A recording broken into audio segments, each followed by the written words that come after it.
In this video, I'd like to briefly discuss the UK government's e-petition system. This is a bullshit thing the government created a few years back, along with the other bullshit notion of the big conversation.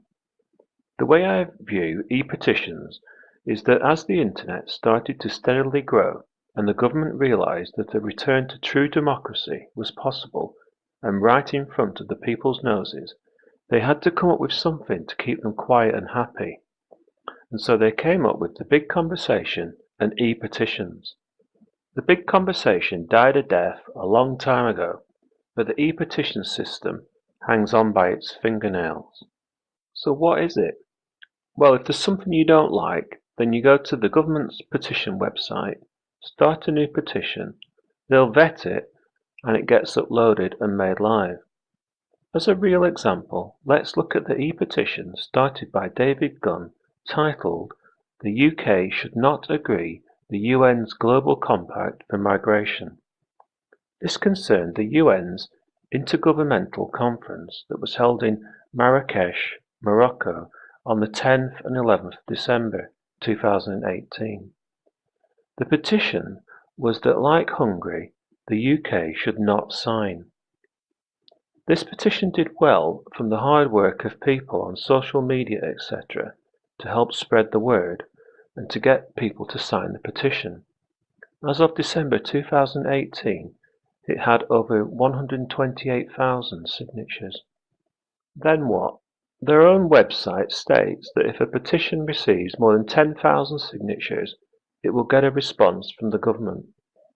If it receives more than 100,000 signatures, then it will be considered for debate in Parliament. The key word here is considered. So UN's Global Compact for Migration petition received more than the required 10,000 signatures, and so a government response was in order.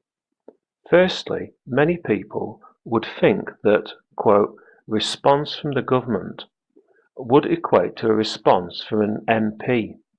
You'd be wrong to assume this. Although many people see the House of Commons and MPs as the government, and the support behind this as that of the civil service and Parliament, they don't see it like that, and when they use the word government, they mean civil servants. The government, or should I say the civil service, responded to this petition, and you can click on the link and read the full text of nonsense. I've extracted the opening block of text. The response is ironic because it is a formal acknowledgement about just what damaged, uncontrolled migration does. They tell us that it erodes public confidence, damages an economy, and places people into vulnerable situations. So what are they going to do about it? Are they going to cap migration? No. The UK government has been letting into the UK around 550,000, that's over 500,000 migrants each year. If they recognise the damage to public confidence, etc., then why not cap it to, say, 200,000, 150,000, or whatever agreed number? But no, they are weak and refuse to address the real issue. Incidentally, the UK government went ahead and signed up to the UN's Global Compact for Migration and just said, just ignore those 120,000 plus signatures. Note how the so-called government response is from the Department for International Development. I've made other videos about this lot and will provide links in the description below. This is the very same department that is behind the giving away of £15 billion per year in foreign aid, which equates to the giving away of £476 per second of hard-earned taxpayers' money. So what kind of response are we going to get from this department on controlling migration? Note too that it is not signed by a person, an MP, or even a civil servant. The response is from a government department, but effectively anonymous. This response has been written by a civil servant, and I would be very surprised if it ever passed the eyes of a government MP. What a joke.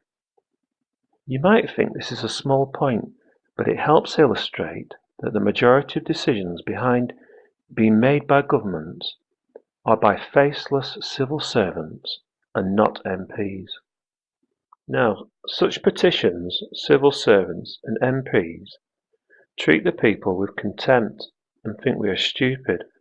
But let's reread the title of Gunn's petition. It was, and I quote, "The UK should not agree the UN's Global Compact for Migration," unquote. Nowhere in the response, if you carefully read it, will you see a detailed reply that addresses the key point of not agreeing to this agreement. They don't even know how to handle the key point that a petition makes. To attain over 120,000 signatures required a tremendous effort, and also a great deal of human effort in signing the petition, entering personal details, confirming signing via email, etc. And we then read the response in relation to the human effort. It's pathetic. And this is the essence of the e-petition system. It is an illusion to keep the people busy and tied up filling in bullshit petitions, which at the end of the day get bullshit responses from faceless anonymous people. True democracy is right under our noses via the internet, smartphones, tablets, etc. We just need to grasp it and take it away from the puppet layer of MPs.